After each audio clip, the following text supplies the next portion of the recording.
Okay, so thank you very much. First of all, I am going to contradict Alex a little bit. I am going to talk about money, and I'm going to talk about how to get rich on the blockchain, or at least I'm going to try to. And the way I'm going to link it, of course, is through this idea of education as currency, and currency being a representation of value. And if you think about a user's perspective of money, money is very simply a measure of your individual worth. At its most simple, if you have it, you have a good life, and you have high net worth. If you don't have it, you're poor, you have less net worth. That is the brutal math of capitalism. But from an issuer's perspective, money is also a measure of the issuer's worth. And every time money is given or money is accepted, you are also making a judgment about the value of that money and the value of the issuer that provides it. And thus these two notes, the 20-euro note is worth quite a bit more than the $100 trillion note from Zimbabwe. And the reason for that is because of the actual value people give to the systems that stand behind those notes. So, when you think about reputation, this is an interesting one. The value of an asset is determined by the reputation of the issuer, but at the same time, the reputation of the issuer is also determined by the value people are willing to give to that asset. So, let's connect this a little bit to education. Credentials are the tokens and or value for learning. We have different types of credentials, ECTS, badges, ECVAT, so on and so forth. And again, we usually talk about credentials in terms of those represent the value of the loan you have received. But from an institutional perspective, every time you use that credential, and every time another institution accepts that credential, or every time an employer accepts that credential, they are also making a judgment on the value of the credential. So by using a credential, and by transacting with that educational credential, you are also effectively creating a social value of that credential and of the reputation of the institution that stands behind it. So, when we think of money, money essentially has three functions. It acts as a unit of account, it acts as a means of exchange, and it acts as a store of value. And to allow that to happen, we have central banks and markets that allow us to know the precise value of money at any time. So, you can look on to any stock market website, and you can look at any asset, and you can look at the up-to-date price of that asset. And the way that price is calculated is by tracking all the transactions people are doing with that asset in a centralized database, and understanding what value people are actually giving. So if we talk about education as a currency, or a currency for education, can we actually say the same thing about it? And here are a couple of quotes from the European Commission proposal for a recommendation updating Europass. Sorry, for updating the EQF. Now, first of all, we say that in the systems in the EU make it difficult to assess what someone holding a qualification from another country knows, understands, and is capable of doing. Insufficient understanding hampers trust in the quality and content of qualifications in another member state. Here's another bit from the same document. If you read in the middle, it basically says, no common arrangements exist for credit transfer and accumulation of qualifications. This makes it more difficult to move from one learning setting to another.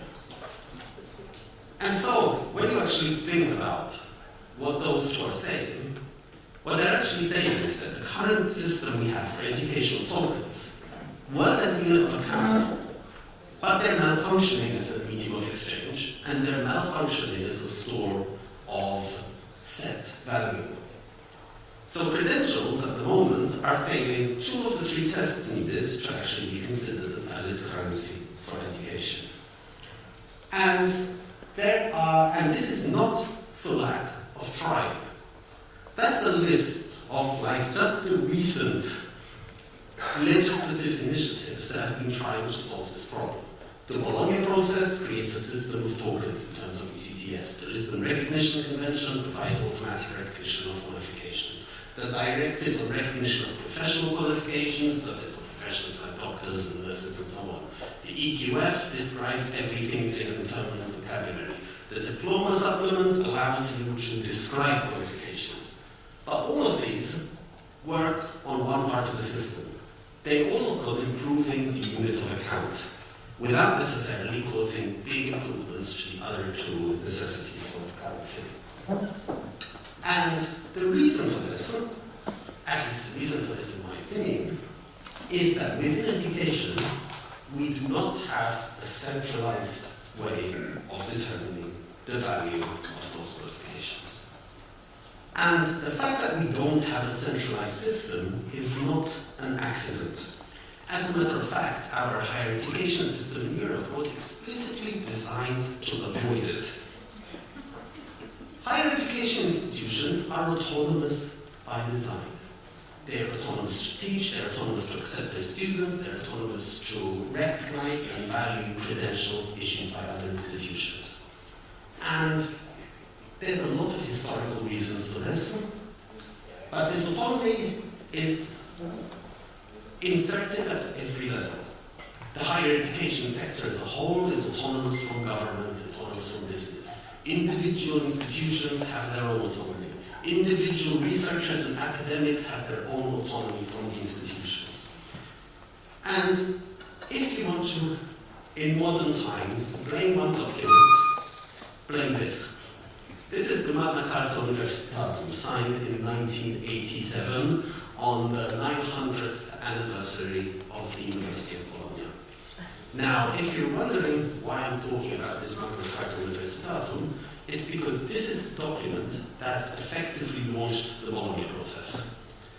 A bunch of rectors, at the time I think about 80, got together and signed the set of principles of what a European university should be, and that grew and grew and grew. It's now at 816 universities from 86 countries, and the Bologna conferences and all this set for recognition of credit came as a started over here. Now, what does this thing actually say? So what do universities think about themselves as the key fundamental values? And you'll notice a theme here. The university is an autonomous institution at the heart of societies. Its research and teaching must be morally and intellectually independent of all political authority and economic power. Freedom in research and training is the fundamental principle of university life. So this is what they're saying in this statement of university values. And then at the same time, they launch this idea of a currency for learning. They say that they consider the general policy of equivalent status, titles, exams, and award of scholarships as essential to the fulfillment of their mission. So here they set their target. They say we want autonomous institutions, and at the same time we want equivalent currency for qualifications. The resulting system, simplified a lot that we have today, is that we have a nominal European higher education area where credentials are described in terms of the same units. But even though we have one single higher education area, agreements between institutions and intergovernmental treaties regulate the whole thing, but in the end, recognition often depends on an individual lecturer or professor in an individual institution making a value judgment on the value of the credential they are holding. And by the way, these decisions are generally not published or shared, so they can't be used to create comparative data. So when it comes down to it, even with everything we've been building for the last 20 years, the fundamental aspect of the quality of a credential comes down to the perceived quality of the issuing institution. If the institution has a very high reputation, the credential is accepted everywhere. The lower your reputation, the more complicated it becomes for you. So, is there a technological solution for all of this? And the technological solution, which was already mentioned a little bit, we can talk about ledgers. The problem with ledgers is that ledgers, while giving you transparency, and while allowing you to make a true measure of value, also would mean giving up a significant amount of autonomy to whichever organization would actually control that ledger. If we were to build a ledger of all recognition decisions in Europe, then we would effectively also be giving a lot of control over to such an organization. And at least at the moment, you don't need blockchain to build a ledger like that. You can build that with a normal database. But so far, despite the convenience such a ledger would give, institutions have been unwilling to pay the price for this ledger. And this we talked about this morning. Part of the reason is that once you have an owner for this ledger, even if that ledger is a small group of universities that run it, they can effectively write the rules for recognition of qualifications in Europe. So our choice so far in Europe has been that we prefer a little lower security of what the concrete value of credential is, and we trade that for having more freedom for individual awarding and recognizing decisions. And at least from my perspective, and this choice is not without cost. So I could have put a line of 15 or 20 slides of sob stories of people who didn't have their qualification recognized, or people who moved countries and had to retrain, and so on and so forth. But we all know the problems that there are with the current situation. So the fact that we don't manage to solve this has real implications for real people all around Europe today. Now the interesting thing about blockchain, and the reason I believe blockchain is essential to higher education, is that blockchain gives us the option of a different set of choices. We went through this morning. Blockchain is a distributed network which can be run by the nodes or run by the institutions themselves, which comes very, very close to the idea of John saying he believes that there needs to be a European blockchain run by European institutions. And this allows us to have new forms of global rules-based collaboration. With blockchain, a network of institutions can together decide the overall rules for issue, transfer, and recognition of credentials. Now, when we say decide, what we actually mean in blockchain is code. You can write it into the code and say, these are the set of rules by which we have decided to run. Blockchain is democratic. Basically, the version of the code you run is the one which more than 50% of the institutions decide to run on their server. If you decide to change the rules, more than 50% of the institutions have to agree to update the code on their server. That is the vote, and the rules are updated. Secondly, it also allows each institution to still independently issue, recognize, and transfer those credentials. So you still have this element of institutional liberty. But, because of verification, these transactions will only pass, will only be accepted to the network, if they play by the global set of rules set up by the network as a whole democratically. And the last bit, and probably the very most important bit, is if you create something like this, you have the potential to have a definitive, immutable, and consensual record of value. The point I would like to leave you with is that blockchain is much, much more than having more efficient digital records. There are some ways to argue that they're actually less efficient digital records. The promise of the blockchain is that if you apply it to education, you actually solve the other parts of the equation for a currency for education. Because you can suddenly use it as a medium of exchange You can use it as a store for definite value. And it would enable credentials to serve the purpose as a neutral currency for education. And let's remember all the places credentials are actually used. If you think about what a credential is. You have the credentials students receive as evidence for their learning. You have credentials teachers receive in terms of teaching permits or authorizations to teach. You have credentials that come from institutions like quality assurance agencies that accredit institutions. And then you have the whole science side of it. Impact factors, citation counts, and the entire infrastructure we have to determine what is scientific truth. And this means that blockchain actually has the potential to create a measure of value for learning experiences, a measure of value for teaching quality, for institutional quality, for research impact. So, the message I would take away from all of this for you is that when thought of like this, blockchain isn't just something to be left on the registrar's office to process student records and so on and so forth. Universities can't afford to ignore blockchain because it has the potential to be a new value creation model for learning, teaching, and knowledge. Thank you for your attention.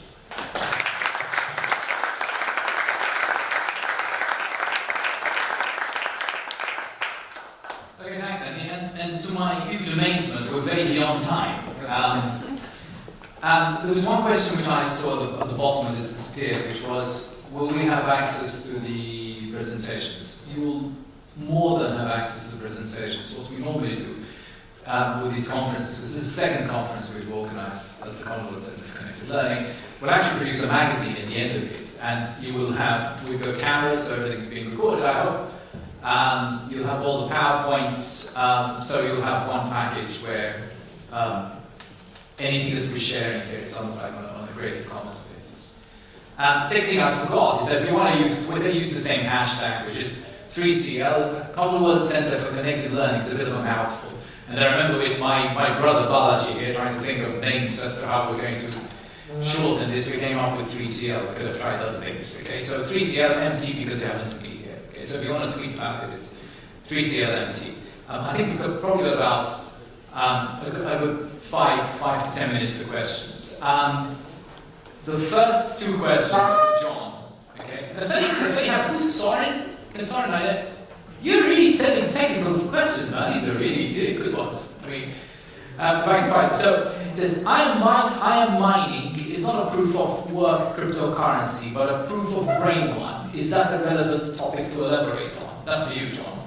And then there's a second one, which is even heavier. So do you want to try and go with that one? Could you repeat the question? I am mining is not a proof of work cryptocurrency, but a proof of brain one. Is that a relevant topic to elaborate on?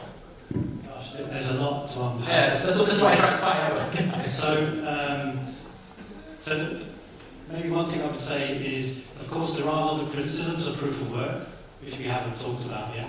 I don't know if people are aware that proof of work, the miners are solving a cryptographic puzzle. So you have these large mining clusters that take a lot of electricity. And I think there are estimates now that the Bitcoin network takes more electricity than Ireland. So there is work to move to other forms of consensus. So what's called a proof of stake, which Ethereum was going to move to at one point, and now I'm not so sure. So one could think of, in principle, of having different forms of consensus mechanisms based on something to do with your learning potential. I'd have to think about how to do that. The key, let's say what the proof of work does is, so imagine you have all of these miners and anyone can join. You want to protect yourselves from an attack. So you have this immutable block, but anyone is producing the block. So how do you prevent someone who's somehow nasty from just reinventing, from rewriting history? So, they promise to spend you money, then they just rewrite the history so that transaction never happened. So proof of work stops that because you'd have to do this, resolve this cryptographic puzzle faster than all of your colleagues, and then people can't do that. So I'd have to think about the connection between, let's say, you need a mechanism that makes it that you need to do some work. You need to have commitment to the network.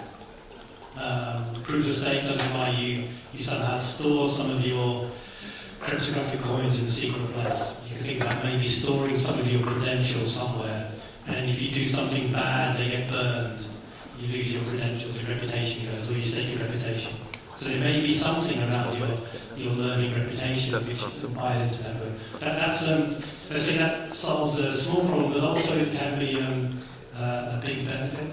There are these, I don't know if people have heard of ICOs, these new types of startups. So with a normal startup, you get investment, and then they get the stake in the company. And then if the company is successful, they siphon off some of the profit to the shareholders. With an ICO, because everything is in the cryptocurrency, all of the value stays in the network. So that's a benefit. So you don't have somehow a nasty shareholder siphoning off your value. Okay. I'm going to jump. I'll leave some a second question for the. Okay, one for Anthony. Your thesis seems to apply only to higher learning institutions in Europe. How do you see it applying to other education levels in other parts of the world? Okay, I'll take the two sides of that. First of all, in terms of other parts of the world, I talked mainly about Europe because I think Europe is probably leading the world in terms of already having token systems running, but everything I said is fully applicable to anywhere in the world.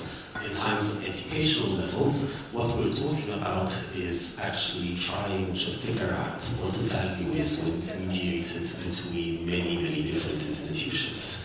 Now, generally speaking, higher education, adult education, professional education do have these large numbers of institutions. Compulsory education in most countries tends to be far, far more centralized. And the more centralized your system, the less there's a value on creating something like this. And then that actually gets into the values of your system and what is the purposes of education and independent from what age up and so on and so forth. Okay, one for John. A university is a mediator, but is it really? If the answer is maybe not, maybe it's a lot more. Being mistaken about it can have bad consequences. Wow, another tricky question. Yeah. Is a university a mediator? Well, as was stressed, in the last talks, universities are already autonomous, independent organisations.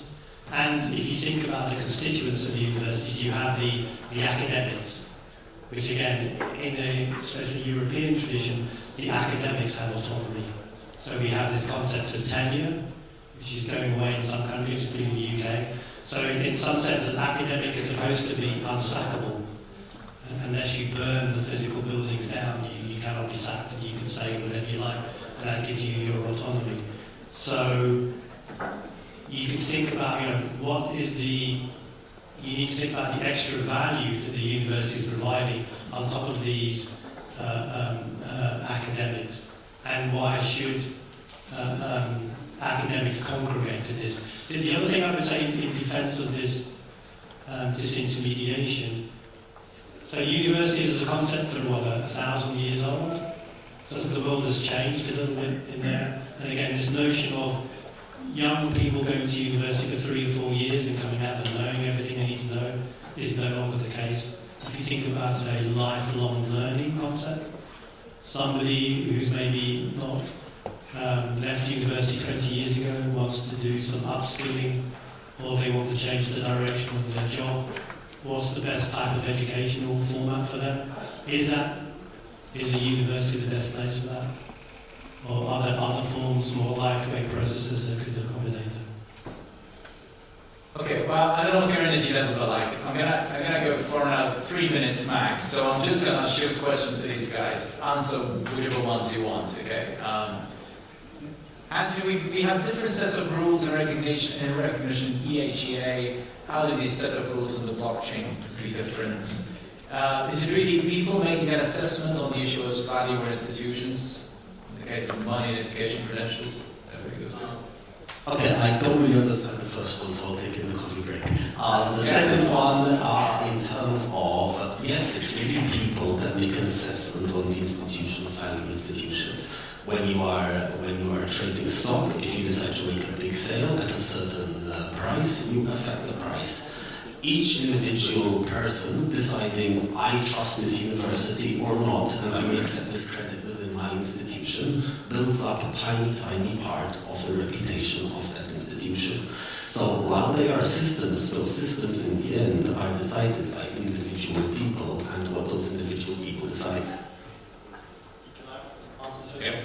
So you can have different regulations sitting on the same blockchain, or you could have different blockchains. You could have different smart contracts for each set of rules. Sony Global produced a platform for learning on the blockchain. A couple of things that excited them, not that I agree with everything they say, but one of the things that excited them is they were thinking about assessment and testing. So imagine if you micro-recorded the tests of people taking those on a blockchain. Then what they said, that companies can do things like, I want to shortlist everyone who got over 80% in this particular exam, and they took less than 10 minutes and passed the first question. You can then think about, if you have this micro-recording, having different interpretations for exactly the same assessment result, depending on your region, your sector, or your other criteria. So you can have reinterpretations of the raw data. Okay, this one final question I think we'll take. Would an ICO be the solution for the Bologna digital process and the recognition of credentials? My opinion. Assuming you guys know what Bologna is all about, do you guys want to explain to what Bologna is all about? Because that's a place where you eat well. I mean, well, Bologna digital is in short. I believe it will be signed in a couple of weeks, but it's the idea of actually creating a digital infrastructure for credentials in Europe. My personal opinion is an ICO is absolutely not the right way to do it. I am a big believer in open data and open government data, and I think that I'm also a believer in open credential data. I think it's a role for institutions primarily, possibly edged on a bit by governments, to actually create the database and put it there. Once you have that data there, then all the ICOs in the world can do fun things with it, can do these cool skills matching experiments that John has been showing us, and so on and so forth. But student data itself should not be an ICO, at least